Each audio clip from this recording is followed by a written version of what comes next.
Welcome back. We're still talking about meat safety, farm to table. You can join now and call or make your observations on 0808 054 2233. That's 0808 054 2233. And of course, if your tweets come in early enough, they can be handled. Now, we've moved closer to home now, or rather, we are in the home. How? Let's talk about moving the. You see, some slaughterhouses and markets are not closed. Mm-hmm. They are not closed. Let's discuss about transportation of the meat. Oh yes, we should discuss transportation of the meat, but we move to the home. If it's within the environment, like you have. How should it be transported? Because meat is carried from place to place. You have a hygienic van, but the instrument of now we're talking about regulatory valve. You see, you have a situation where you slaughter this meat, and the owners or the people who bought it will hire a vehicle. There's a tendency that they can hire any vehicle. A vehicle that carried cops yesterday, which hired it from them, you call them for meat, they will do it. They can. Does that happen? It happens. It happens. But if you have regulatory van. What does this van look like? Is it made of steel? Is it? It's just like a pickup van to some good extent. It's just like a pickup van meant to carry meat and no other thing. Is it refrigerated? Yeah, if it is to be carried for a long distance, it has to be refrigerated. Like if you're carrying from Lagos to Ibadan, but if you're carrying from here to maybe Ojueleba, it might not be. Okay, we are getting a call from Nuruddin. Hello, Nuruddin. Good afternoon, ma. Good afternoon, Nuruddin. Can we have your question? Yes, please. It's just like observation. My own wife to do the question. The meat seller, if you look at the environment they are selling the meat, even when they are putting the meat on the table, you see flies flying from up and down. Number one. Number two, the environment. Like, for example, in Ilorin or in Lagos, even the abattoir. Beside the abattoir, you see some people going to excrete beside where they are slaughtering this. And that kind of. I don't know what the professionals or in collaboration with the government, this thing can be doable. The abroad are not from, they are from heaven, we are from heaven. What they are doing, we can do it as well. Okay, thank you, Nuruddin. Let's handle that. Well, we have flies in our environment. Yeah, are we saying don't cut meat outside, don't sell meat outside? No, you have to cut them in fly-proof environment. There's what we call fly-proof environment. So, fly-proof environment. Oh, yeah. That is, if you have a market, you make that market supposed to be an indoor market and fly-proof. As far as you know what you understand what I'm saying. It has to be fly-proof. So what you're saying, you have to glass. You can use. That's net. like in the shops. Thank you. You can use net. What you're saying is that meat shouldn't be sold out in the open. Because you cannot and will not, and it's very difficult to control flies. And most of these flies, that's the house fly, contain and harbor a lot of diseases. Then, of course, he spoke about people, the activities of people beside the abattoirs. But you've already touched on that the environment has to be hygienic. It has to be neat. Yeah. So there shouldn't be, houses for defecation or anything close by. Is that what we're saying? Yeah. I wonder what the health inspectors are doing. Because this is beyond the practice of veterinary medicine. This is within the environment, because we have Environmental Registration Council. And then I believe they have practitioners in that council. I wonder what they are doing. Because you see, Mary, what is neat is neat. And that's what Nuruddin is pointing out. What is neat is neat. That is what he's pointing out. The environments are not neat. That is the post-slaughter environment. That's the marketing environment. It's not neat. The slaughter environment is not neat. The transportation to the farm is not neat. Transportation to the market is not neat. Have you seen Vespas? Vespas carry meat in this country. We're having a call. Let's just quickly take this call. Hello. Yes, hello. Hello. Can we have your question? Hello. Hello. Hello. We can hear you. Do give us your question. The question, I'm calling from Lagos. I'm calling for Lagos Yanapaja Estate. Okay. Okay, please. My question is, those abattoirs, there's some animals, those cows they normally kill. Some of them are very sick. Because the veterinary doctors are not able to examine those cows, those animals. because the last time I went to the market at Ibadan to bought a meat, I saw some things, some of symptoms on top of the meat. But the man told me it's a fresh meat, the butcher. What did you see? Asking the government, what is the contribution of the veterinary agency to these people, to these bishops? Yeah. What is the contribution? Okay. Or what is the advice? Or the veterinary doctor, are they monitoring those cows before killing or not? Okay. Yeah. Now he has a host of questions. Beautiful. I think I touched on that.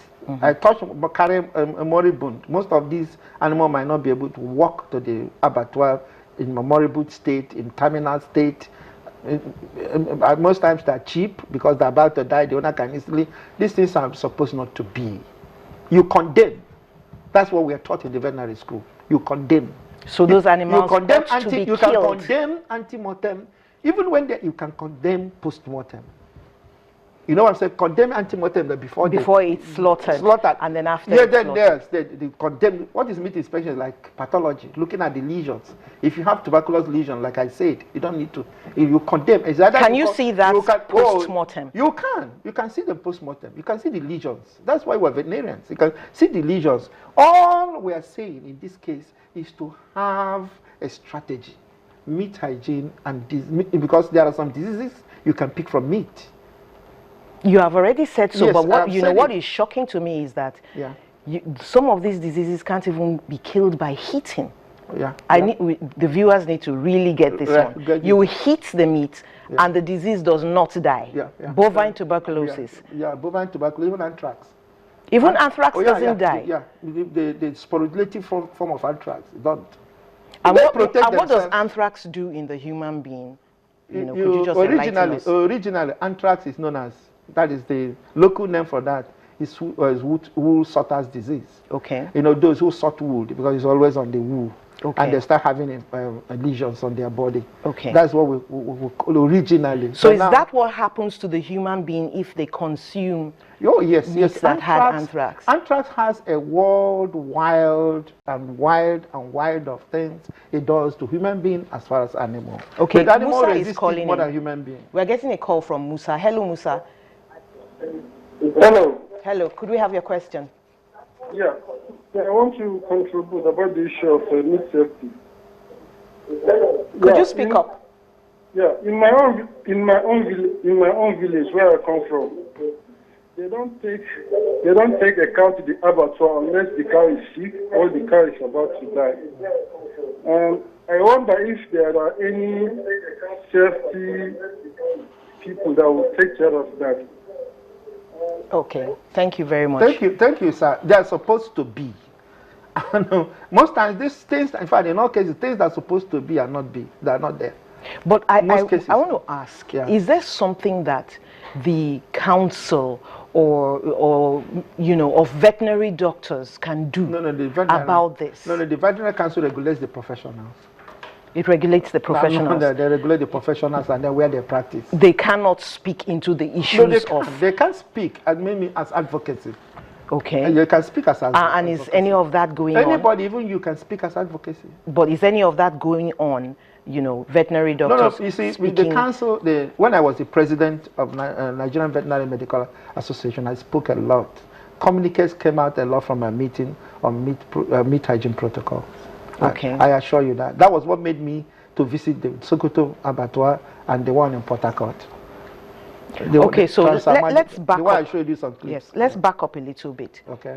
If an animal is healthy, nothing is wrong with it, and it's been slaughtered, how long can it remain out of refrigeration? How long can it remain in the abattoir or in the market before you begin to get concerned about it? The abattoir is a slaughter place. It's not for you to keep meat, unless you have refrigerating facilities. Okay. They don't need to stay overnight unless they have refrigerating facilities in the abattoir. So kill and sell same day? The same day, or preserve in refrigerated state. That minimum of 4 degrees centigrade. Do any of our abattoirs have a refrigeration? I don't think so. Okay, let's take this phone call. Hello. Any of our abattoirs have Can you speak up a little? Hello? Hello. Hello, hello. We can hear you. Go on. Okay. My question is, can you hear me? Yes, we can. Go on. Go on. Okay. And visa. Hello? Yes. Hello, we can hear. Oh, we've We lost him. We lost that call. So we're talking about refrigeration facilities for meat that perhaps is not being sold same day. The abattoir is supposed to have such a holding facility. It's called a holding facility. Yeah, it's supposed to be a holding facility, safe for that meat to be preserved. Okay. Yeah. Well, I'm afraid that's all that we can take. We just know that there's a whole lot that has to be done. And viewers, this is the one that we want you to take home with you. Cooking doesn't solve all the problems. So we all have to join hands together in advocacy for the safety of our meat. Thank you so much for coming. I invite channels once again to visit all the abattoirs. Thank you so much. And then we'll come back, and then their practices, and then we'll come back and Thank you, discuss. Dr. Ibe. Thank you so much for letting us into your homes for this, this week and this topic. Have a great day. I am Mary Alale Yusuf.